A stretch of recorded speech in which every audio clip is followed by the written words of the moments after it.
Your knowledge of contract language is imperative. You must know what a violation looks like if you wish to be active in its cessation. It is important to understand that being active and knowledgeable affects your overall bargaining strength.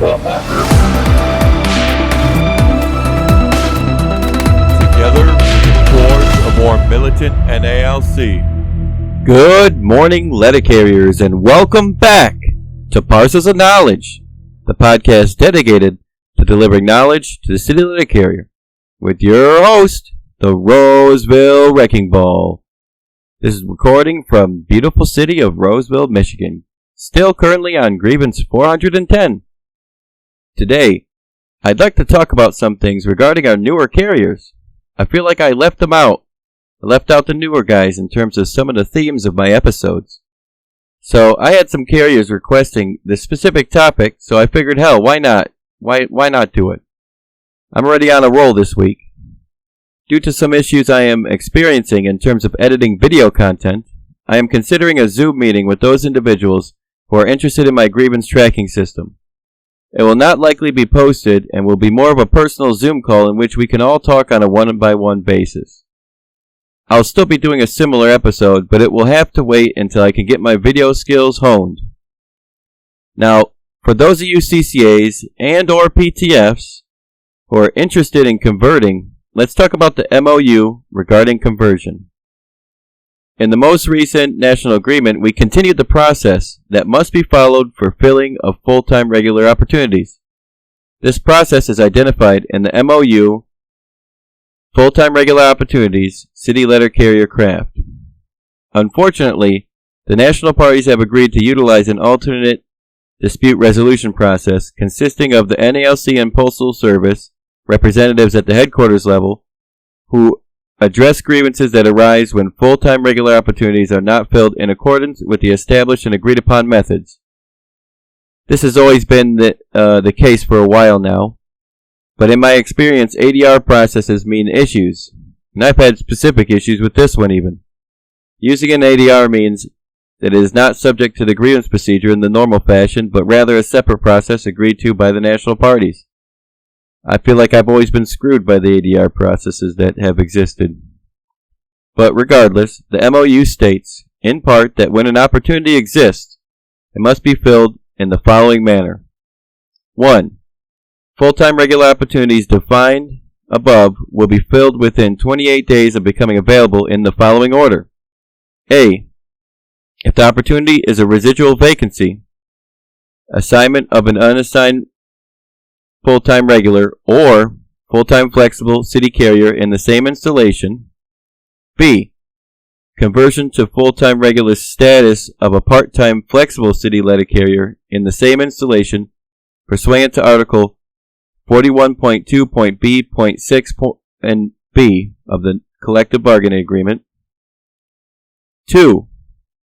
Full-time regular opportunities that cannot be filled through Item 1 will be filled by part-time flexible city carriers who are on the rolls as part-time flexible city carriers on the ratification date of the collective bargaining agreement and have an active transfer request pending.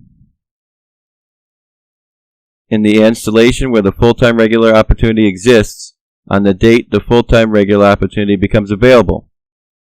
Approval of such requests will be made based on the order of applications from qualified part-time flexible city carriers are received. Requests from part-time flexible city letter carriers pursuant to this paragraph will act upon without regard to normal transfer considerations. Reassignments and subsequent conversions to full-time regular status under this section will occur as soon as practicable, with consideration given to operational needs in the losing installation. Requests from all other qualified employees may be considered under Item 3 below. That was for the 2016 contract, so I don't think there's any of those left. Now, number 3. Full-time regular opportunities that remain after Item 2 will be filled by 1. Conversion of city carrier assistants to full-time regular career status in the same installation as the full-time regular opportunities, or 2. Acceptance and placement of voluntary reassignment transfer requests pending and reassign at the time the full-time regular opportunity becomes available from qualified bargaining unit employees, including full and part-time regular city carriers, or reassignment of bargaining unit employees within the installation. If there are insufficient transfer reassignment requests from qualified bargaining unit employees, non-bargaining unit employees may be reassigned to full-time regular opportunity. Take a look at this, because a lot of times they will jump, and a lot of times this grievance should be filed when it's not. And the problem is you got to request information from the different places that applied, and it usually they just pick somebody they like. They usually, you got to be careful with that. Reassignment requests will be made with normal considerations contained in the MOU based on the order of the applications are received. The number of career reassignments allowed under this paragraph is limited to 1 in every 4 full-time regular opportunities filled in offices of 100 or more work years, and 1 in every 6 full-time regular opportunities filled in offices of less than 100 work years. At least 3 or 5, as applicable, full-time opportunities will be filled by conversion of city carrier assistants to full-time regular status based on their relative standing in the same installation as the full-time regular opportunities. Conversion of CCAs to full-time regular career status under this section will take place no later than the first day of the third full pay period after either the date the full-time regular opportunity becomes available, or when an employee's request for transfer is declined, or the date the employee rejects the offer. Now, most of the grievances discussed through the ADR process involve a misunderstanding of time limits established in the MOU. Also, I've had times where we've had issues with the ratios. As discussed earlier, the 28-day time limit does not apply to CCA conversions. When an opportunity is filled through conversion, the following language determines the time limit. Conversion of CAs to full-time status under this section will take place no later than the first day of the third full pay period after either the date the full-time regular opportunity becomes available, or when an employee's request for transfer is declined, or the date the employee rejects the offer. When filing grievances over violations of this MOU, NELC representatives should first remember to always include a copy of the bid sheet and award notice to show the dates that an assignment was posted and when it becomes a residual vacancy. If the assignment was not posted within the time limit set forth in the national agreement, include that timeline in the file so the ADR representatives can properly determine the date of the conversion. Second, include the name and date of the last employee who transferred into the installation. This helps them determine if the office is within the ratio described in Item 3. Lastly, make sure to fully explain everything in the case file. The ADR has no idea if there are local circumstances such as time limits for bidding that are different than what is outlined in the national agreement. The only way for them to know these types of issues is if they are included in the case file. Alright, so next, let's talk about PTF maximization. We talked about that in an earlier episode about the differences between PTFs and CCAs, but that was just hardly touching the surface. So let's go over that a little bit more. Sometimes the national parties will sign agreements which concern the Postal Service hiring city carrier assistants above the contractual caps. As a result, in 2020, approximately 2,500 CCAs meeting the criteria outlined in the settlement were converted to PTF on March 14th. These conversions to PTF took place in offices with fewer than 200 work years. Please note that documents may use the term man year in place of work year when defining office designations. These two terms are interchangeable. If you have questions regarding the work year designation of a specific installation, you should contact your national business agent. The contact information for the NBA who covers your region can be found at nalc.org. There are two separate maximization provisions that apply to the size of office where these PTFs work. These maximization provisions are in addition to the requirement to promote PTFs to full-time status in accordance with the MOU I just talked about. Alternatively, Article 7, Section 3C states that a part-time flexible employee working 8 hours within 10 on the same 5 days each week and the same assignment over a 6-month period will demonstrate the need for converting the assignment to a full-time position. This provision applies to all offices, regardless of size. It requires the establishment of an additional full-time position if the qualifying conditions are met.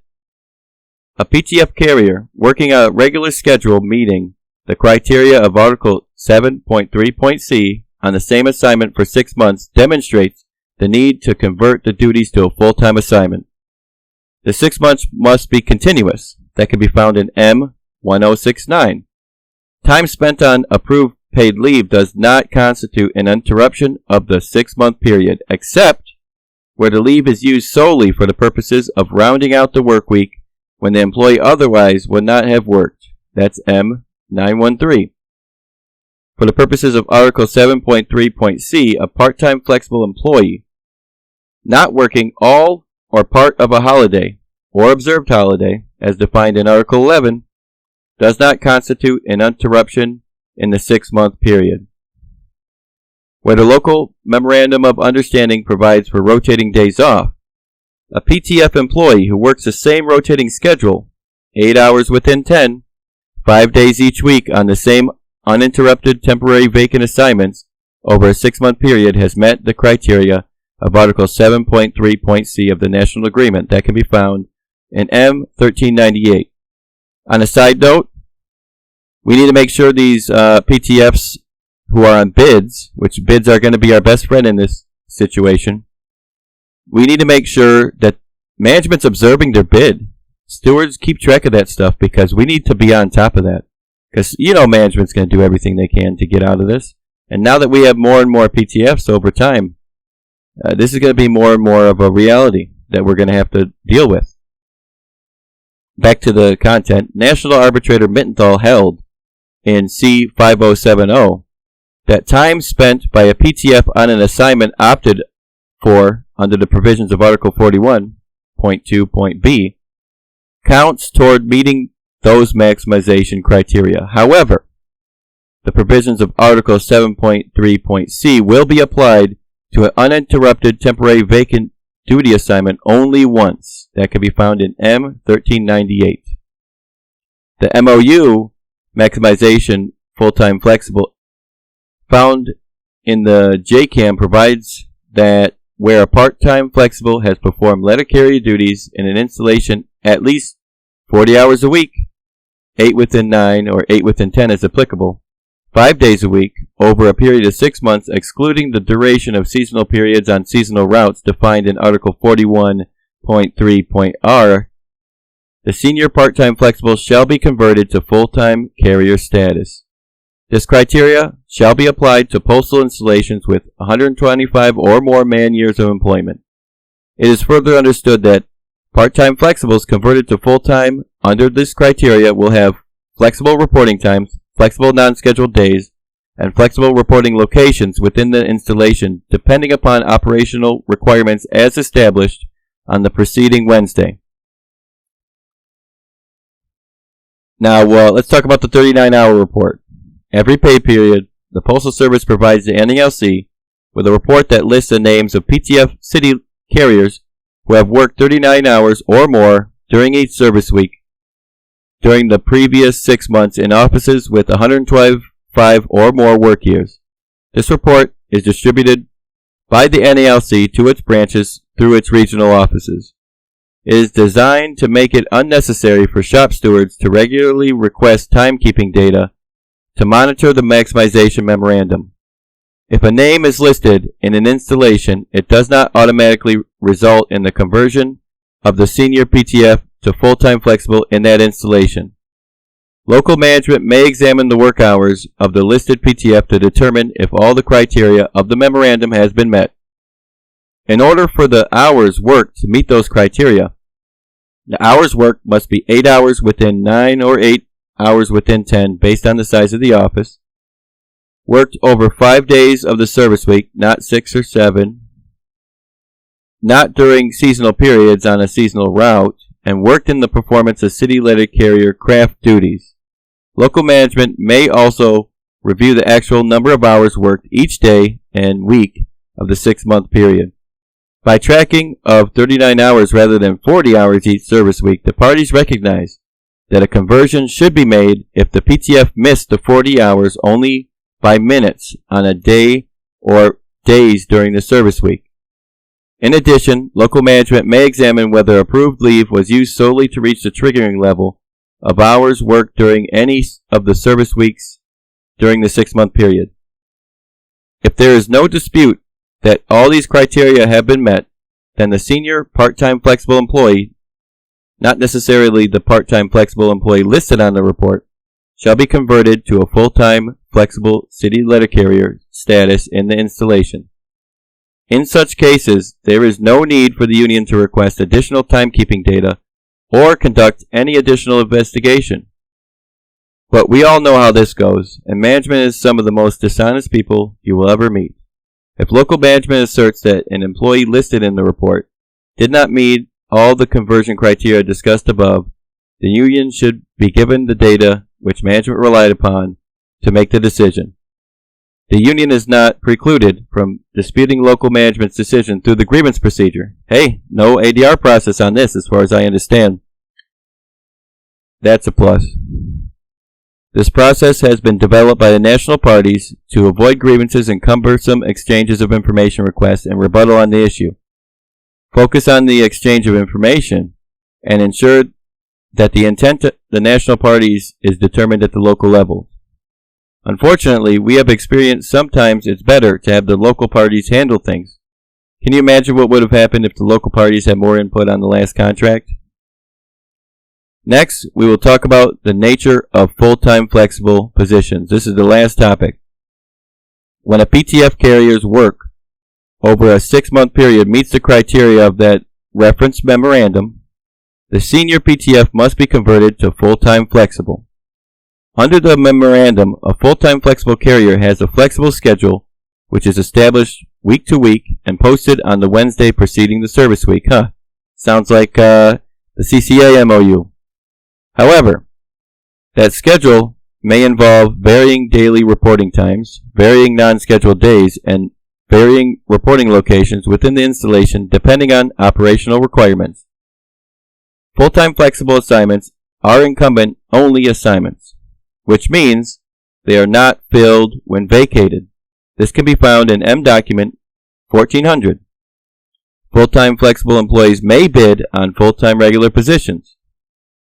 Subject to operational requirements, full-time flexibles should not be subjected to unreasonable disruptions in reporting time, non-scheduled days, and reporting locations. And full-time flexible employees are subject to reductions in full-time positions when reversions, Article 41.1, or accessing, Article 12.5, take place.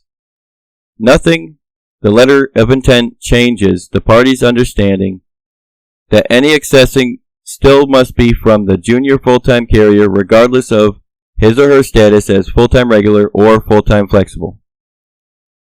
Moving on to the end, I want those who are interested in the Zoom call I mentioned earlier to reach out to me with your interests so I can invite you to the event.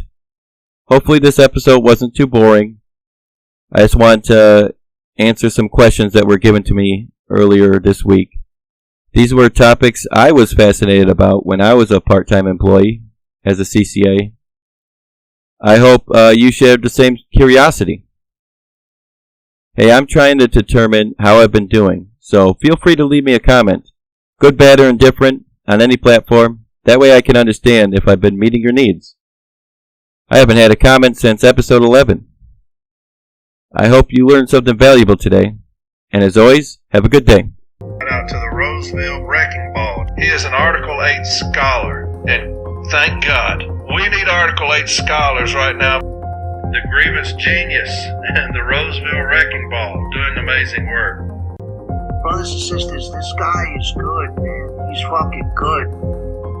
And my boy Joshua, he killed it. Man, he's lockstep right now. He's killing it.